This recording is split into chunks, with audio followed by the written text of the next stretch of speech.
Alors, merci à vous de votre accueil et merci aux organisatrices de m'avoir invité à faire partie du colloque.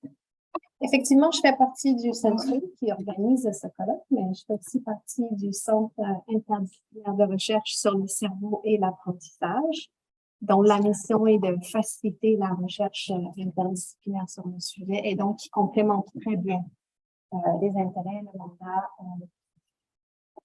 Donc, pour ma part, moi, ça fait plus de 20 ans que j'étudie les effets des drogues sur le cerveau et sur le comportement en utilisant des modèles animaux.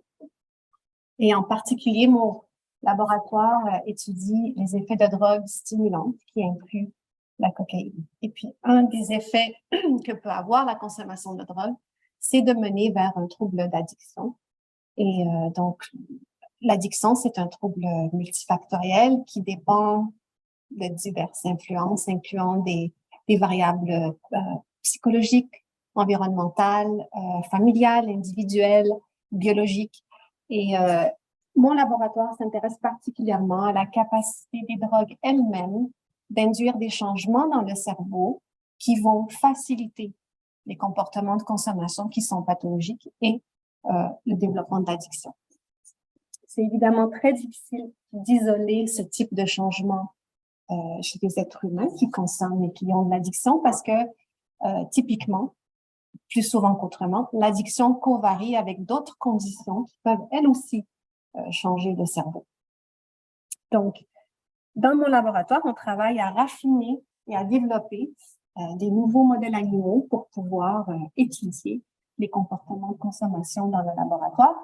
Et les meilleures procédures qu'on a sont celles où c'est l'animal lui-même ou elle-même qui consomme volontairement, comme Sora, à qui on donne accès à un levier qui peut appuyer pour recevoir des injections de cocaïne par intraveineuse.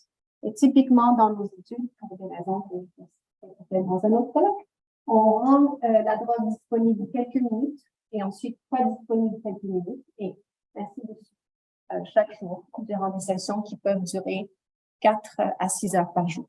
Et juste pour vous montrer visuellement à quoi ressemble un animal qui est en train de consommer de manière volontaire.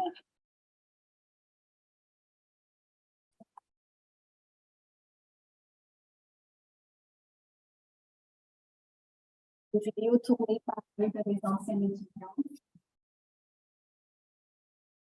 Le levier qui va accès à la langue de l'étudiant. Et quand la lumière s'éteint, ça signale à une injection de cocaïne est disponible si vous avez la langue de l'étudiant.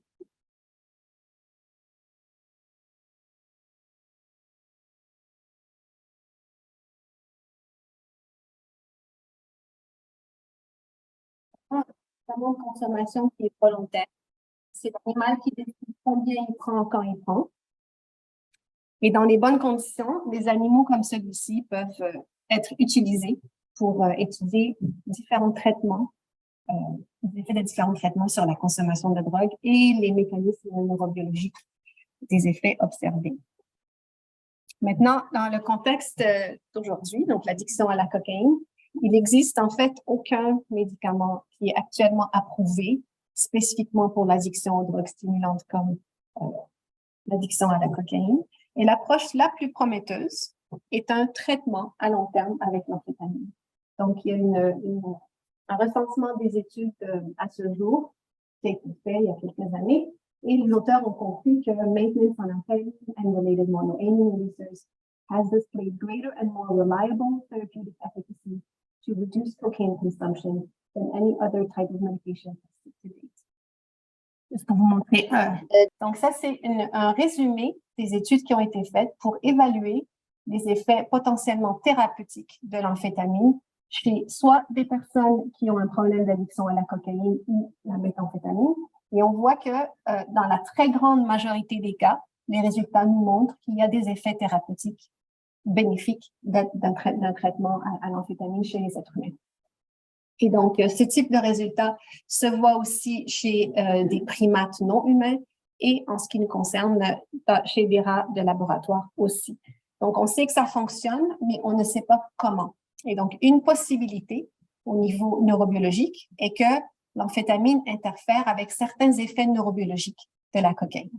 Donc, la cocaïne fait beaucoup de choses dans le cerveau, mais une chose qu'elle fait particulièrement bien, c'est de bloquer le transporteur de la dopamine, qui normalement retire la dopamine de l'espace extracellulaire. Et de cette façon, la cocaïne augmente la neurotransmission dopaminergique. Et ça sous-tend un signal de récompense très fort. Donc, une hypothèse est que l'amphétamine diminue les comportements de consommation de cocaïne en interférant avec les effets de la cocaïne au transporteur. Donc, ça, c'est l'équipe qui a été mandatée pour évaluer cette hypothèse. Et le projet a été mené par Florence Alain, qui est une ancienne étudiante au doctorat dans le laboratoire. Donc, pour commencer à répondre à cette question, elle a comparé deux groupes d'animaux. Les deux pouvaient consommer volontairement de la cocaïne tous les jours pendant 14 jours. La différence entre les deux groupes, c'est que le groupe en gris est co-traité avec de l'amphétamine pendant cette période. Donc, on voit ici le nombre d'injections que ces animaux ont consommé au fil des 14 sessions. Et on voit en gros que, donc le groupe en gris, c'est celui qui est co-traité avec l'amphétamine. On voit que l'amphétamine ne change pas ce qu'est une simple consommation de cocaïne. Les deux groupes consomment. Mais ce qui nous intéresse, c'est les comportements qui viennent après cette phase d'initiation à la cocaïne, donc les comportements qui seraient plus pertinents à l'addiction chez l'être humain. Et c'est ce que je vais vous montrer ici. Donc, il est important de noter qu'après ces 14 sessions, on a arrêté le traitement à l'amphétamine pour ensuite vérifier les comportements de recherche de cocaïne après le traitement. Et donc, la première chose qu'on a faite, c'est on a remis les animaux dans la cage. Les animaux pouvaient encore appuyer pour avoir de la cocaïne, mais cette fois-ci, pour recevoir chaque injection, ils devaient appuyer un nombre exponentiellement plus grand de fois sur le levier.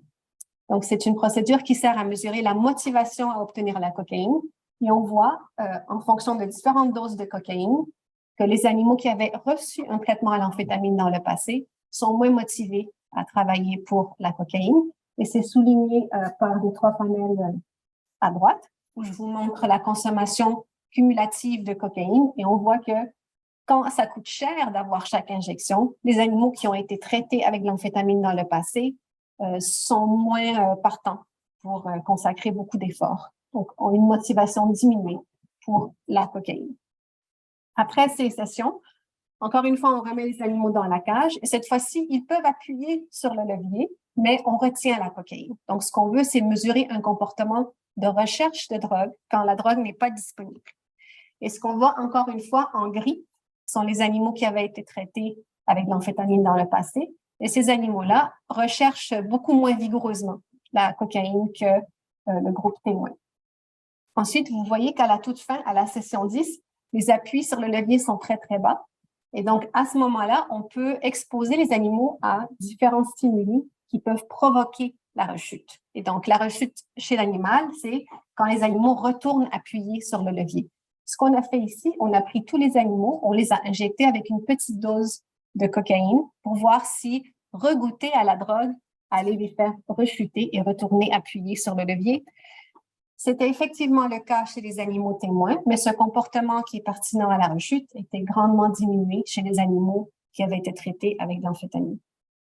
Donc, vous auriez peut-être remarqué le symbole en haut, le symbole mâle en haut, parce que tout ce travail a été fait chez des rats mâles. Et quand on a fini ce travail, on s'est posé la question, mais qu'est-ce que la littérature nous dit sur un effet potentiellement thérapeutique de l'amphétamine dans l'addiction à la cocaïne chez les femmes ou chez les femelles?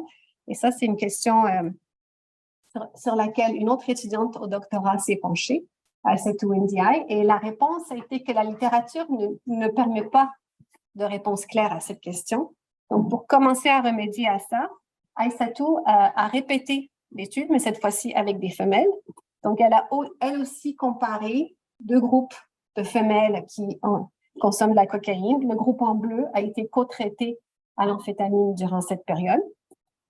Encore une fois, on voit que la simple consommation de cocaïne n'est pas changée de manière significative par la présence d'amphétamine. Ça, c'est le nombre d'injections en fonction des 14 sessions. Le deuxième graphique, c'est les appuis sur le levier. Donc, les carrés sont indiquent le levier actif, les cercles, le levier inactif. Pas de différence significative entre les groupes, ce qui fait qu'à la fin des 14 sessions, les deux groupes avaient consommé au total des quantités comparables de cocaïne. Donc, après la 14e session, on arrête le traitement à l'amphétamine et on mesure les mêmes types de comportements que je vous ai montrés chez les mâles. Donc, premièrement, si ça coûte très cher en termes d'appui pour avoir de la cocaïne, on voit que les animaux qui avaient été traités auparavant avec l'amphétamine travaillent moins fort, suggérant une moindre motivation à obtenir la cocaïne. Si on les met dans la cage, mais cette fois-ci, on retient la drogue, le comportement de recherche, donc les appuis sur le levier, sont aussi diminués chez les femelles qui avaient été traitées avec l'amphétamine. Et à la toute fin, si on injecte toutes les rates avec une petite dose de cocaïne, on voit qu'elles retournent appuyer sur le levier. Et cette fois-ci, contrairement au mâle, il n'y avait pas une diminution de ce comportement de rechute par le pré-traitement à l'amphétamine. Donc, si ce dernier résultat se maintient et se reproduit, on pourrait penser que peut-être que les femmes auraient besoin d'approches pharmacologiques différentes pour la rechute dans ce contexte. Donc là, on va revenir chez les mâles pour que je puisse vous montrer quels ont été les effets du traitement à l'amphétamine sur les actions de la cocaïne aux transporteurs de la dopamine. Donc, ici, on a 4 groupes d'animaux. 2 ont consommé de la cocaïne, 2 ont consommé du salin. Et la moitié, un groupe dans chaque condition, a été co-traité avec de l'amphétamine. Après 14 sessions, cette fois-ci, on récupère les cerveaux, des tranches qui contiennent une région du cerveau qu'on appelle le noyau accumbens, qui est un noyau central dans le système de récompense, pour pouvoir évaluer les effets de la cocaïne sur le transporteur de la dopamine et l'influence du traitement à l'amphétamine sur cette réponse-là. C'est ce que je vous montre ici. Donc, ici, on a sur l'axe horizontal l'inhibition de la dopamine, l'inhibition de la recapture de la dopamine par différentes concentrations de cocaïne qui ont été mises sur la tranche directement. Donc, la première chose qu'on constate, c'est plus on augmente la concentration de cocaïne, plus le blocage de la recapture de la dopamine est significatif. Donc, l'effet est dose dépendant, mais on voit aussi des différences entre les groupes. Ce qu'on voit, c'est que les animaux en noir qui ont consommé de la cocaïne dans le passé démontrent une plus grande réponse à la cocaïne. Donc, la cocaïne, elle est mieux capable d'inhiber la recapture de la dopamine en bloquant le transporteur de la dopamine. Et qu'en gris, sont aussi des animaux qui ont consommé de la cocaïne dans le passé, mais ont été traités avec l'amphétamine. Et on voit que chez eux, la réponse à la cocaïne au transporteur est parfaitement normale. Donc, juste pour souligner l'effet d'une manière un petit peu plus différente, dans le graphique de droite, on a les 2 groupes expérimentaux et leur réponse illustrée en fonction, en pourcentage de la réponse chez les animaux témoins, donc les animaux qui n'ont pas consommé de cocaïne. Et on voit encore une fois que, en fonction de différentes doses de cocaïne, le blocage de la recapture de la dopamine est plus important chez les animaux qui ont consommé de la cocaïne sans amphétamine et que cet effet est complètement renversé par le traitement à l'amphétamine. Donc, qu'est-ce qu'on conclut de tout ça? Le traitement à l'amphétamine diminue la motivation à rechercher et à consommer de la cocaïne dans les 2 sexes, que la consommation chronique de cocaïne sensibilise aux effets de la drogue aux transporteurs et l'amphétamine renverse cette forme de plasticité. Et donc, je propose que l'amphétamine pourrait diminuer ses comportements de consommation en empêchant cette forme de plasticité aux transporteurs que produit normalement la consommation de cocaïne. Donc, je voudrais remercier les membres du laboratoire qui ont participé à ce travail, qui ne sont pas sur la photo, mais elles étaient absentes, et aussi les organismes subventionnaires qui nous permettent de continuer ce travail. Voilà. Merci.